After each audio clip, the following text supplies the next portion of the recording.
കൂവപ്പടി BRCയുടെ നേതൃത്വത്തിൽ കുട്ടികൾക്കായി സംഘടിപ്പിച്ച ഗവേഷണ പദ്ധതികൾ ശ്രദ്ധേയമായി. വിവിധ വിഷയങ്ങളെ ആസ്പദമാക്കിയുള്ള സെമിനാറുകൾ ഇതിന്റെ ഭാഗമായി നടന്നു. വിദ്യാർത്ഥികളടക്കം നിരവധി പേർ പങ്കെടുത്തു. ഒരു പ്രദേശത്തെ ഭൂജല ചൂഷണവും അതുമൂലം ജനങ്ങൾ നേരിടുന്ന പ്രശ്നങ്ങൾ, ജനസാന്ദ്രതയും മലിനീകരണവും ഒരു വിലയിരുത്തൽ പഠനം എന്നിങ്ങനെയുള്ള ഗവേഷണ വിഷയങ്ങളാണ് കൂവപ്പടി BRCയുടെ നേതൃത്വത്തിൽ സംഘടിപ്പിച്ച ഗവേഷക കൂട്ടത്തിന്റെ ഗവേഷണ പ്രോജക്റ്റിൽ അവതരിപ്പിച്ചത്.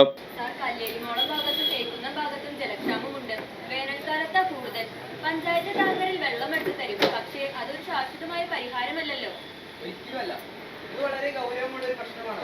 അധികാരികളുടെ ശ്രദ്ധയിൽപ്പെടുത്തേണ്ട ഒരു പ്രശ്നമാണ്. സാർ, എന്റെ അമ്മ പണിക്ക് പോകുന്നത് വെള്ളം വരുമ്പോൾ തിരിച്ചു വെക്കണ്ടേ? ഇപ്പോൾ അച്ഛന്റെ വരുമാനം കൊണ്ട് മാത്രമാണ് ഞാൻ ജീവിക്കുന്നത്. നിന്നും വെള്ളം ചുമന്നുകൊണ്ട് വന്ന എന്റെ അമ്മയ്ക്ക് നടുവേദനയായി. ഡോക്ടർ റെസ്റ്റ് എടുക്കാൻ പറഞ്ഞു. പക്ഷെ വെള്ളമില്ലാതെ ഞങ്ങൾ എങ്ങനെ ജീവിക്കും? അപ്പോൾ ഈ കുടിവെള്ള പ്രശ്നം ജനങ്ങളെ വല്ലാണ്ട് ബുദ്ധിമുട്ടിക്കുന്നുണ്ട് അല്ലേ? പൈപ്പ് വെള്ളവും പിന്നെ പഞ്ചായത്തിന്റെ ടാങ്കർ ലോറി വെള്ളവും ആശ്രയിച്ചാണ് ഞങ്ങളുടെ ജീവിതം. നിങ്ങൾക്ക് മഴവെള്ള ശേഖരണം നടത്തിയാൽ പരിഹാരം ഉണ്ടാവില്ലേ? അതിനൊക്കെ നല്ല ചിലവാ സാറേ. ഞങ്ങൾ സാധാരണക്കാരാണ്. നല്ലൊരു വീട് പോയി ഞങ്ങൾക്ക് വെച്ചാൽ. അശമന്നൂർ ഗ്രാമപഞ്ചായത്ത് വൈസ് പ്രസിഡന്റ് ബിന്ദു നാരായണൻ ഉദ്ഘാടനം ചെയ്തു. നമ്മുടെ കുട്ടി ശാസ്ത്രജ്ഞരെ സൃഷ്ടിക്കുക എന്ന ആ പ്രോഗ്രാം ഇവിടെ ഉദ്ഘാടനം ചെയ്യുകയുണ്ടായി. ഈ പ്രോഗ്രാമിൽ നമ്മുടെ കുട്ടികളുടെ കഴിവുകൾ എത്രത്തോളം വലുതാണ് എന്നുള്ളതും നമ്മുടെ ഈ പ്രദേശത്തെ പറ്റി അവർ നടത്തിയ പഠനത്തിൽ നിന്നും ഈ ഗ്രാമത്തെ എങ്ങനെ നമ്മുടെ കുടിവെള്ള പ്രശ്നവും മാലിന്യ പ്രശ്നങ്ങളും എങ്ങനെ ഉണ്ട് എന്നതും അതിനെ എങ്ങനെ നമുക്ക് നേരിടാം, അതിനെ ഏത് രീതിയിൽ പരിഹാരം കണ്ടെത്താം എന്നുള്ള ആ കൊച്ചു മനസ്സുകളിൽ നിന്ന് വന്ന ആശയങ്ങൾ നമുക്ക് ഏവർക്കും വളരെ പ്രശംസനീയമാണ്. നമ്മൾ അത് ഉൾക്കൊണ്ടുകൊണ്ട് നമ്മൾ അതിനുവേണ്ടി പ്രവർത്തിക്കും. നമ്മുടെ ഈ കുട്ടികൾ പറഞ്ഞ ആ സ്ഥലങ്ങളിൽ നിന്നാണ് നമുക്ക് വളരെയധികം കുടിവെള്ളക്ഷാമവുമായി ബന്ധപ്പെട്ട് പരാതികൾ വരുന്നത്. അതും ജനപ്രതിനിധികളായ ഞങ്ങളെക്കാൾ വളരെ കൂടുതൽ അവർ മനസ്സിലാക്കി എന്നതിൽ അവരെ വളരെയധികം പ്രശംസിക്കുന്നു. നാളത്തെ നാടിൻ്റെ നല്ല മക്കളായി, നല്ല ഗവേഷകരായി അവർ മാറട്ടെ എന്ന് മാത്രം ആശംസിക്കുന്നു. നന്ദി, നമസ്കാരം. ജസ്ന അഷ്റഫ് അധ്യക്ഷത വഹിച്ചു. BPC KM Arifa, MN Unnikrishnan, MA Fathima, diet faculty Revamma P Das തുടങ്ങിയവർ പങ്കെടുത്തു. കേരളത്തിൽ സയൻസ് ലാബ് വളരെ സമീപകാലത്ത് മാത്രം വന്ന ഒരു പ്രതിഭാസമാണ്.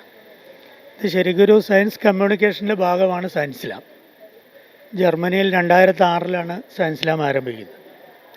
അപ്പോൾ വലിയ ശാസ്ത്രകാരന്മാർ പല പ്രശ്നങ്ങൾക്കും പരിഹാരം കാണുന്നുണ്ടെങ്കിലും ആ പരിഹാരം എന്താണെന്ന് ആളുകളെ ധരിപ്പിക്കാനും അതിനെക്കുറിച്ച് ധാരണയില്ലാത്ത ജനങ്ങളിലെത്തിക്കാനും അതവർക്കൊരു പ്രശ്നമായി മാറാറുണ്ട്.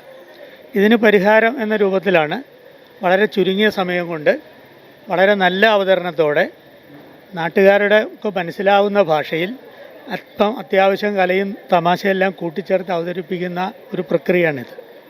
കഴിഞ്ഞ വർഷമാണ് കേരളത്തിൽ പ്രധാനമായൊരു സയൻസ് ലാബ് നടന്നത്. അത് തിരുവനന്തപുരം, കൊച്ചി, കോഴിക്കോട്, കണ്ണൂർ എന്നിവിടങ്ങളിൽ നടക്കുകയും അതിൻ്റെ അവസാന വട്ടം പാലക്കാട് IIT-യിലാണ് നടന്നത്. അവിടെ പങ്കെടുത്ത ഏറെ പേരും വിവിധ സർവകലാശാലകളിൽ ഗവേഷണ വിദ്യാർത്ഥികളാണ്, PhD ചെയ്യുന്നവരാണ്. അവിടെ ആഫ്രിക്കൻ ഒച്ചു മുതൽ കൊച്ചിയുടെ ജലത്തിൻ്റെ പ്രശ്നം വരെ അവിടെ അവതരിപ്പിച്ചു. അത് അവതരിപ്പിച്ച വളരെ രസകരമായി തോന്നിയ ഒരു കാര്യം, ജലദോഷത്തെക്കുറിച്ച് പറഞ്ഞുകൊണ്ടാണ് കൊച്ചിയിലെ വെള്ളപ്പൊക്കത്തിൻ്റെ പ്രശ്നം അവതരിപ്പിക്കുന്നത്. എങ്ങനെയാണ് ജലദോഷം എന്നതൊരു ജലദേഷ്യമായി മാറുന്നത് എന്ന് വളരെ ഭംഗിയായിട്ട് അവതരിപ്പിച്ചു. നമ്മുടെ ഓരോ വീട്ടിലും കയറി വരുന്നൊരു ഫ്രീക്കനുണ്ട്. 52 രാജ്യങ്ങളിൽ അതിപ്പോൾ അധിനിവേശം നടത്തി കഴിഞ്ഞു. അതിൻ്റെ പേര് ആഫ്രിക്കൻ ഒച്ച എന്നാണ്. അതെങ്ങനെയാണ് ഇന്ത്യയിൽ വന്നത്, ഏത് വഴിക്കാണ് ഈ 52 രാജ്യങ്ങളിൽ എത്തിച്ചേർന്നത്, ഇതൊക്കെ വളരെ രസകരമായി തുടങ്ങി. ആർട്ടിഫിഷ്യൽ ഇൻ്റലിജൻസ് എങ്ങനെയാണ് പ്രമേഹ രോഗനിർണയത്തിന് ഉപയോഗിക്കുന്നതെന്ന് വരെ 10 മിനിറ്റ് കൊണ്ട് എത്ര മനോഹരമായിട്ടാണ് നമ്മുടെ കുട്ടികൾ വിവിധ സർവകലാശാലയിൽ ഗവേഷണം ചെയ്യുന്ന അവതരിപ്പിച്ചത്. ശരിക്കും വിസ്മയിപ്പിക്കുന്ന ഒരു സംഭവമായിരുന്നു. കല്ലിൽ government higher secondary school, Akanad government higher secondary school, Krariyeri saint Mary's high school, Pulluvazhi Jayakeralam school, Vengoor Markauma school, Odakkali government vocational higher secondary school, Kuruppampady MGM school എന്നിവിടങ്ങളിൽ നിന്നുള്ള നിരവധി കുട്ടികളും അധ്യാപകരും സെമിനാറിൽ പങ്കെടുത്തു. 7 വിഷയങ്ങൾ അവതരിപ്പിച്ചതിൽ നിന്ന് 4 പദ്ധതികൾ ജില്ലാതല അവതരണത്തിന് തിരഞ്ഞെടുത്തു.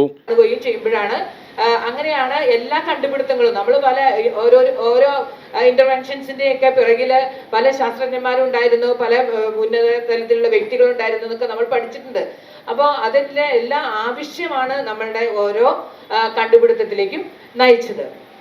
ഞാനിപ്പോൾ ഇത്രയും കാര്യങ്ങൾ ഇവിടെ പറഞ്ഞത് നമ്മളുടെ ഇവിടെ ഡയസിലിരിക്കുന്ന നമ്മളുടെ ജനപ്രതിനിധികൾക്കും അതുപോലെ മറ്റുള്ള എല്ലാവർക്കും ശ്രമിക്കുന്ന എല്ലാവർക്കും ചെറിയൊരു ധാരണ നൽകുന്നതിലേക്കാണ്. അതിനെക്കുറിച്ച് നിങ്ങൾ കണ്ടെത്തി അതിനുള്ള പരിഹാരം എന്താണെന്ന് ഇപ്പോൾ 8 സ്കൂളിലെ പല എല്ലാവർക്കും ഒരു പ്രോജക്റ്റ് തന്നെയാണോ? അതല്ലോ 4 സ്കൂളിൽ. അപ്പോൾ എല്ലാവരുടെയും പല നിഗമനങ്ങൾ നമുക്ക് മനസ്സിലാക്കാനും ഇതിനുള്ള പരിഹാരങ്ങൾ എന്താണെന്ന് മനസ്സിലാക്കാനും ഈ ഗവേഷണത്തിലൂടെ നിങ്ങൾക്ക് സാധിച്ചിട്ടുണ്ടെന്ന് മനസ്സിലാവണം. എന്തായാലും നല്ല രീതിയിൽ ഇങ്ങനെ ഒരു പ്രൊജക്റ്റ് സംഘടിപ്പിച്ച ടീച്ചേഴ്സിനും അധ്യാപകർക്കും എല്ലാവർക്കും നന്ദി അറിയിക്കുന്നു. News desk media city Perumbavoor.